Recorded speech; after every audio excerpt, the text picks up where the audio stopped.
Assalamualaikum warahmatullahi wabarakatuh.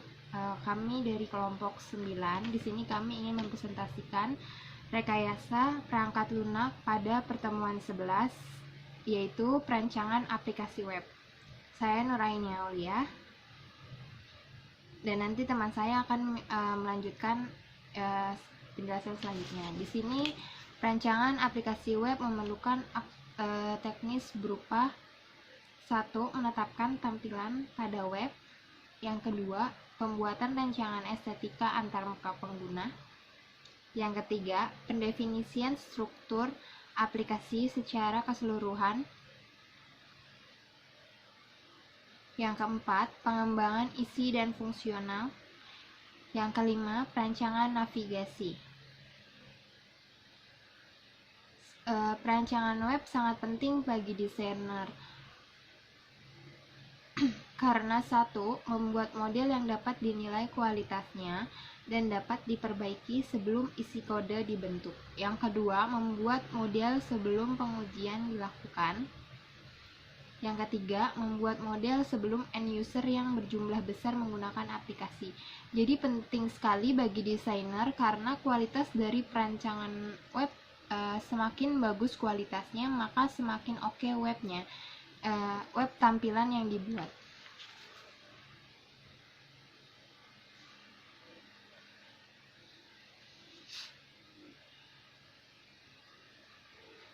Selanjutnya ada langkah-langkah web design. Yang pertama itu perancangan isi. Dikembangkan selama tahap analisis, dilakukan secara basis untuk penetapan objek-objek. Perancangan web design ini tergantung isi dari setiap objek dengan objek lain yang akan dibuat oleh desainernya. Yang kedua ini perancangan estetika atau perancangan grafis, yaitu membuat tampilan yang akan dilihat oleh user. Jadi estetika ini itu keindahannya. Jadi warna-warnanya pada web ini tidak terlalu kontras dan bentuknya ini dilihat sangat indah.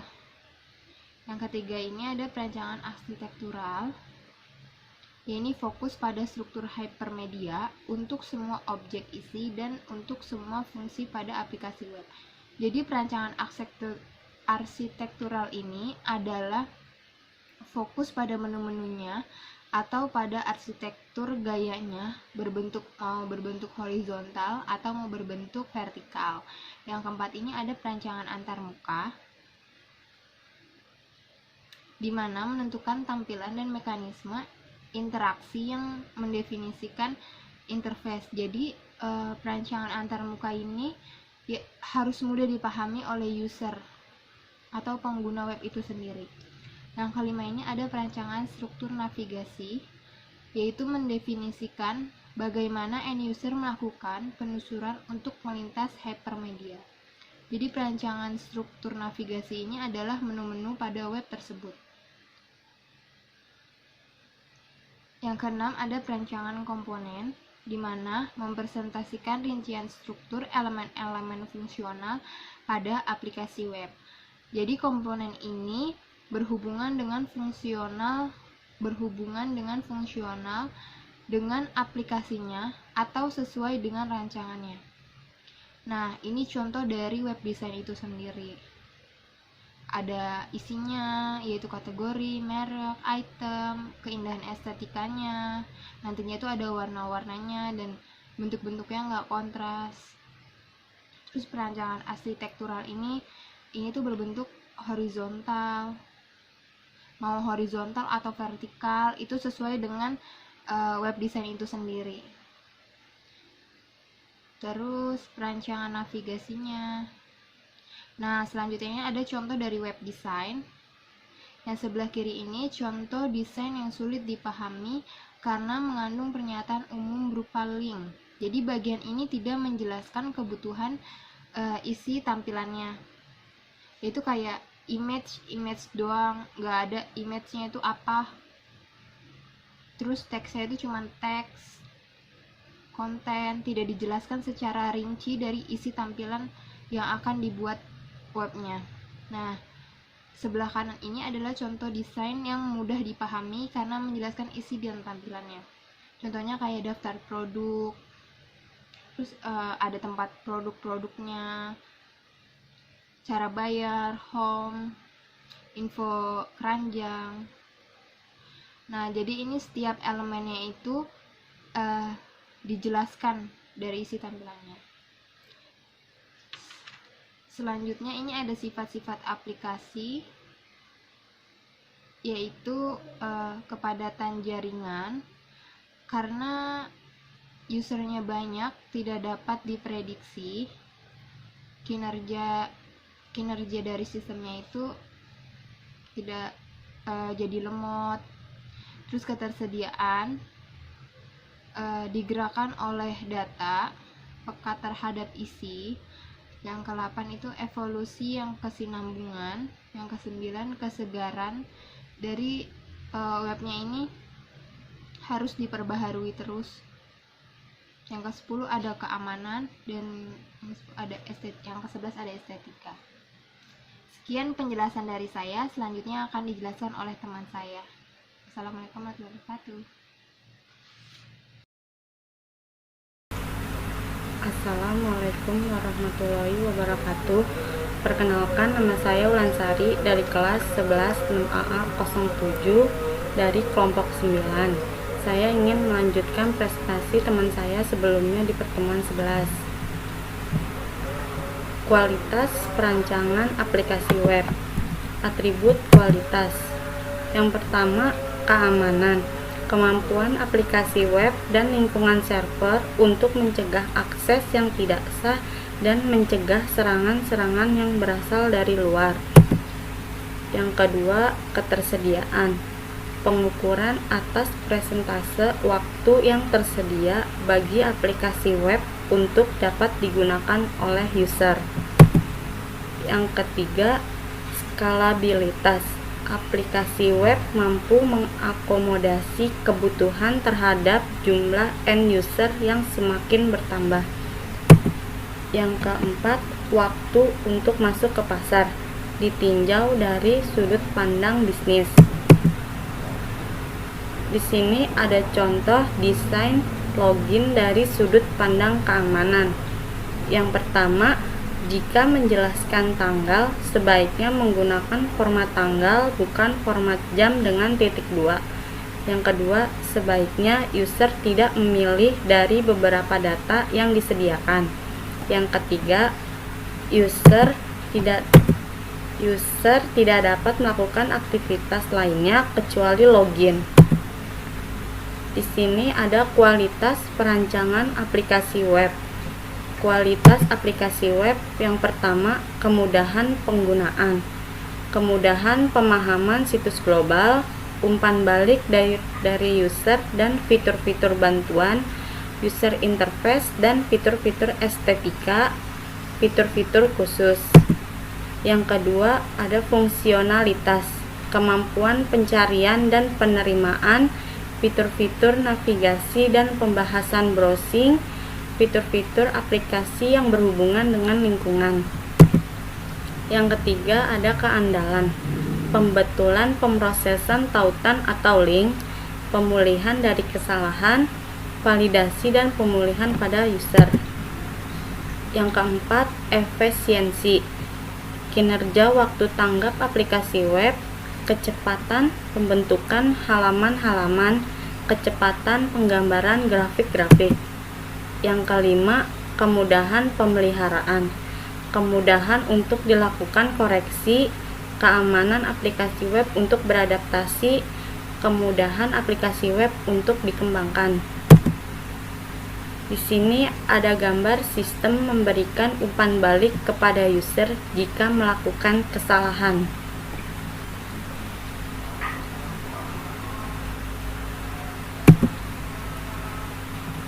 Di sini ada sasaran perancangan web yang baik. Yang pertama, kesederhanaan atau simplicity, fungsi-fungsi mudah digunakan dan dapat mudah dipahami. Yang kedua, konsisten atau konsistensi, Konstruksi perancangan isi dibuat secara konsisten, misalnya jenis font yang sama pada semua dokumen teks, skema warna, dan gaya yang konsisten. Yang ketiga, identitas atau identity. Estetika, user interface, dan perancangan navigasi harus konsisten dengan lingkungan aplikasi. Untuk apa aplikasi web itu dibuat atau dikembangkan. Yang keempat, ketangguhan atau robustness. User pada umumnya mengharapkan isi dan fungsi yang relevan terhadap kebutuhan user. Yang kelima, kemudahan melakukan navigasi dalam aplikasi. Aplikasi web seharusnya dirancang sedemikian rupa sehingga tampilannya intuitif dan hasilnya dapat dengan mudah diramalkan. Yang keenam, ada daya tarik visual. Tampilan isi, rancangan user interface, pengaturan warna, keseimbangan yang harus terjadi di antara teks, grafik, dan media lainnya. Mekanisme navigasi sangat memiliki kontribusi pada daya tarik visual. Yang ketujuh, kompatibilitas. Aplikasi web akan digunakan pada berbagai jenis lingkungan eksekusi aplikasi yang berbeda. Contohnya hardware, iOS, browser, dan koneksi internet. Di sini ada gambar contoh desain web berupa header. Sekian presentasi dari saya. Selanjutnya akan dilanjutkan oleh teman saya. Assalamualaikum warahmatullahi wabarakatuh. Di sini saya akan melanjutkan presentasi dari teman saya sebelumnya. Nama saya Muhammad Afrizal, kelas 11 6AA07. Kelompok 9 akan menjelaskan pertemuan 11. Di sini saya akan menjelaskan tentang perancangan antarmuka atau desain interface.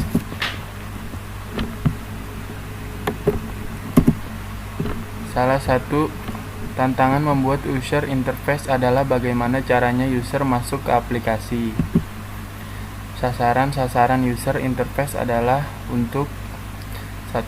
Menetapkan suatu jendela yang konsisten untuk meletakkan isi-isi dan fungsionalitas yang disediakan oleh user interface. 2. Memandu user melalui serangkaian interaksi dengan aplikasi web yang dikembangkan. 3. Mengorganisasikan pilihan-pilihan navigasi dan isi-isi yang dapat dilihat user, yang dapat berupa menu navigasi, icon grafis, dan gambar-gambar grafis. Contoh desain web berbasis Android. Ini adalah contoh dari desain web berbasis Android, yaitu berbentuk mockup. Sini ada nama user, gambar anak, gambar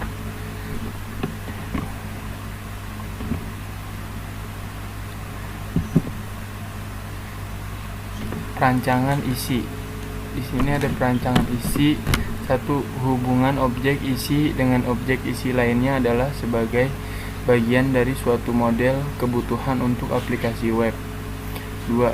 Permasalahan yang terjadi pada perancangan isi jika jumlah objek isi yang digabungkan untuk membentuk halaman web tunggal merupakan fungsi dari kebutuhan user yang dibatasi oleh kecepatan pengunduhan koneksi ke internet. Juga dibatasi oleh besarnya ukuran jendela monitor yang digunakan user. Ini adalah contoh tampilan rancangan detail isi buku atau objek. Di sini ada tampilan dari web page isi buku.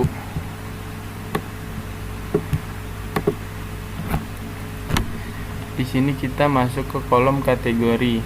Di kolom kategori ada gambar buku, ada judul, ada harga,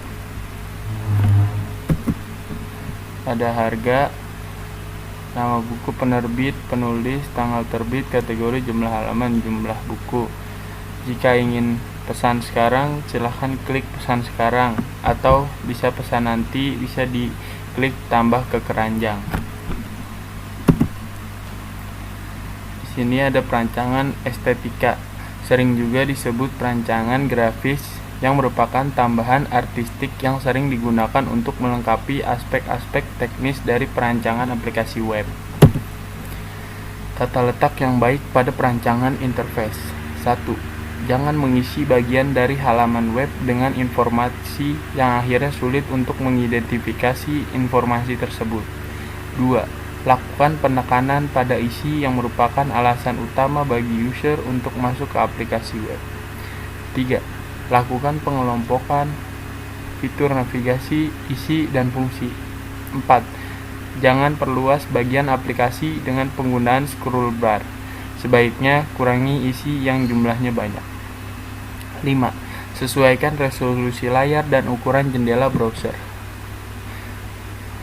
Di sini ada contoh. Sebaiknya tidak menggabungkan semua kebutuhan penggunaan aplikasi. Pisahkan antara pemesanan dengan pengembalian mobil, serta penggunaan warna teks yang seharusnya mudah dibaca.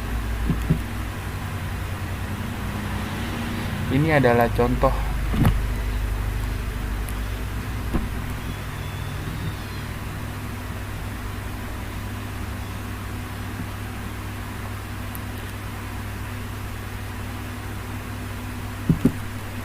Baik, selanjutnya akan dilanjutkan oleh teman saya. Sekian presentasi dari saya. Assalamualaikum warahmatullahi wabarakatuh.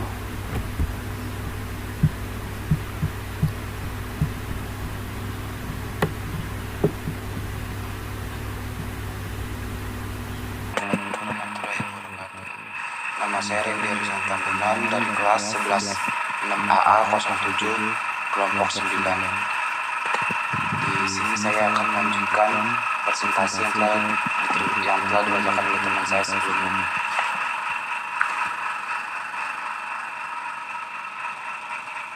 Perancangan arsitektural.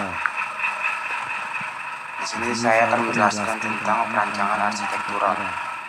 Perancangan arsitektur web terkait dengan sasaran untuk aplikasi web, terkait dengan isi yang akan ditampilkan user navigasi. Menjelaskan tentang perancangan arsitektural, di mana perancangan arsitektural ini berkaitan dengan sasaran untuk aplikasi web itu sendiri. Isinya yang akan ditampilkan user dan susunan dari navigasi. Arsitektural isi pada umum itu berfokus pada objek agar layak untuk dipresentasikan kepada user dan menarik untuk ditelusuri. Aplikasi web distrukturkan untuk dapat mengelola interaksi user dengan aplikasi web. Bagaimana menangani pekerjaan, proses internal, bagaimana melakukan pengatur navigasi, dan serta bagaimana menampilkan isinya.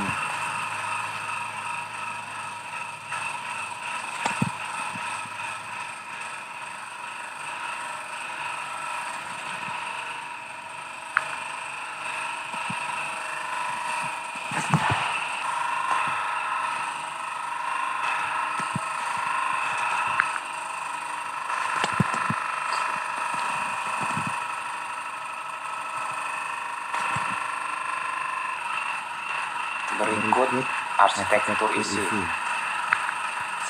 Struktur linear dilakukan pada saat interaksi user dengan aplikasi web secara umum. Memperhatikan urutan yang dapat diramalkan. Contoh, urutan pemasukan, pemesanan produk, di mana informasi tertentu harus dalam urutan yang bersifat spesifik. Demikian gambar yang bisa ditampilkan.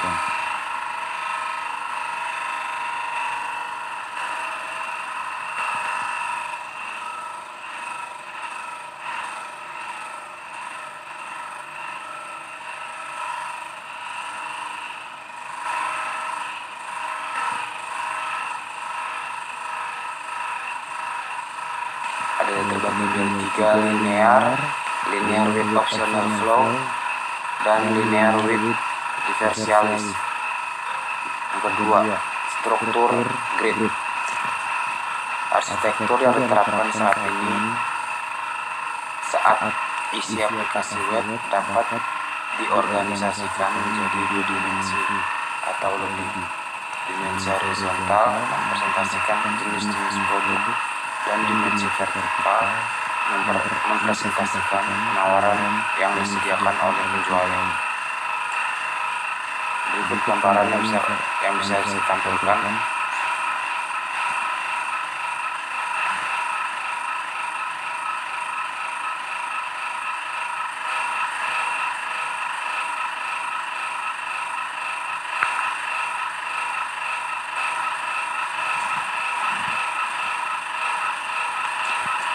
Yang ketiga, struktur hierarki. Struktur hierarki rancangan dimungkinkan adanya pencabangan hypertext atau bisa disebut aliran kendali secara horizontal bergerak melintasi cabang-cabang vertikal pada struktur aplikasi web. Demikian gambar yang bisa ditampilkan. Struktur jaringan web murni bagian keempat. Struktur ini dapat digabungkan untuk berbentuk struktur yang bersifat komposit. Demikian gambar yang bisa ditampilkan.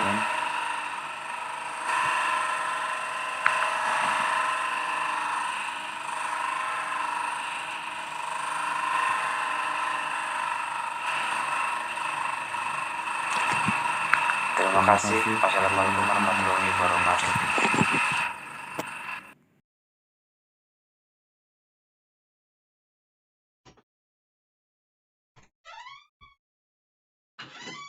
Assalamualaikum warahmatullahi wabarakatuh. Nama saya Muhammad Gifari. Saya akan melanjutkan presentasi dari teman saya. Di sini saya akan menjelaskan tentang arsitektur aplikasi web. Arsitektur aplikasi web mendeskripsikan infrastruktur yang memungkinkan sistem atau aplikasi berbasis web untuk mencapai sasaran-sasaran bisnisnya.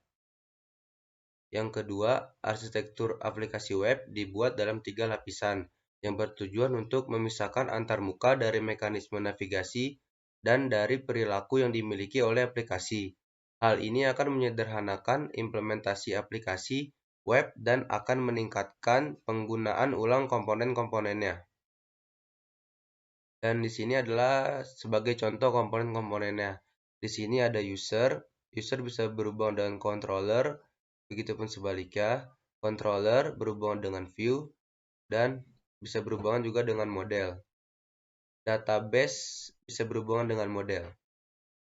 Ini adalah bentuk aplikasinya. Arsitektur MVC atau Model View Controller. Secara fungsional dijelaskan sebagai berikut. Yang pertama ada pengendalian. Pengendalian mengelola akses ke model, ke view, dan melakukan koordinasi aliran data di antara model dan view. Yang kedua ada model. Model memuat semua isi yang bersifat spesifik terhadap aplikasi dan memuat logika pemrosesan, termasuk di dalamnya semua objek isi. Yang ketiga ada view.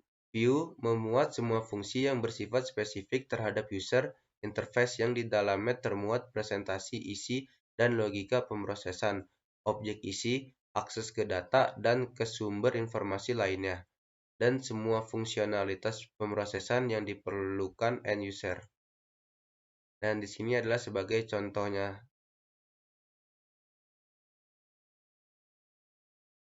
Selanjutnya ada perancangan navigasi. Perancangan navigasi merancang lintasan-lintasan navigasi yang memungkinkan user mengakses isi dan fungsi-fungsi aplikasi web. Yang pertama, yang A ada semantik navigasi. Unit semantik navigasi adalah sejumlah informasi dan struktur navigasi yang saling berkolaborasi untuk memenuhi kebutuhan user yang bersifat khusus. Contohnya adalah seorang pelanggan baru mungkin memiliki 3 use case yang berbeda yang semuanya menghasilkan akses ke informasi-informasi dan fungsi-fungsi aplikasi web yang berbeda.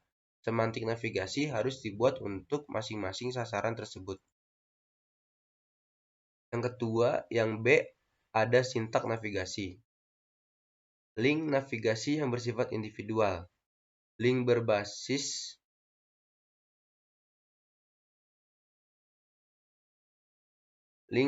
teks, icon, tombol, pilihan, dan grafis harus sesuai dengan konsisten dengan isi yang ditampilkan. Yang kedua ada bar navigasi horizontal. Daftar kategori isi dan kategori fungsional utama yang berisi link yang sesuai. Yang ketiga ada kolom-kolom navigasi vertikal, berisi daftar kategori utama dan kategori fungsional, berisi semua objek isi utama. Yang keempat ada tab, merepresentasikan kategori isi dan kategori fungsional sebagai tab sheet saat suatu link diperlukan. Yang terakhir ada peta situs, menyediakan suatu tabel isi yang dapat digunakan untuk melakukan navigasi ke semua objek dan semua fungsionalitas. Dan selanjutnya ini adalah contoh icon navigasi yang kurang jelas. Di sini ada absensi, kerangka, dan absensi. Di sini kita klik ada absensi. Di sana akan muncul nama, name, semester, tanggal, hadir. Dan di sini adalah tempat untuk mengisinya. Dan ini juga ada icon-icon yang berada di sana. Ya, segitu presentasi dari saya. Kurang lebihnya mohon maaf. Wassalamualaikum warahmatullahi wabarakatuh.